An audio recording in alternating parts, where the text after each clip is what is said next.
আজ একটু কথা বলতে এলাম। রান্না তো থাকবেই, সাথে সাথে কথাও চলুক। একটু ভেবে দেখুন তো, আপনি কি কোডিপেন্ডেন্সির শিকার? অচেনা লাগছে টার্মটা? কিছু লক্ষণ বলি, দেখুন তো মেলে নাকি।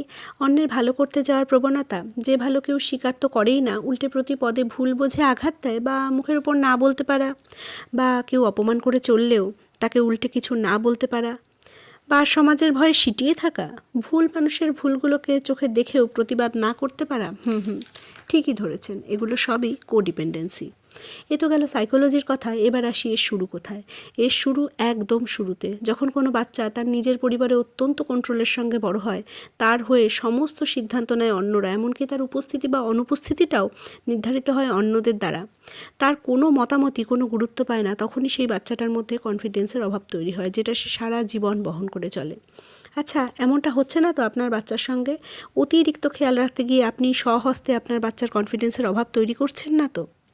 একবার ভেবে দেখবেন, ভাবুন, ভাবাটা প্র্যাকটিস করুন। কারণ আমাদের ছোট ছোট সিদ্ধান্ত, আমাদের ছোট ছোট জীবনযাত্রা বাচ্চাদের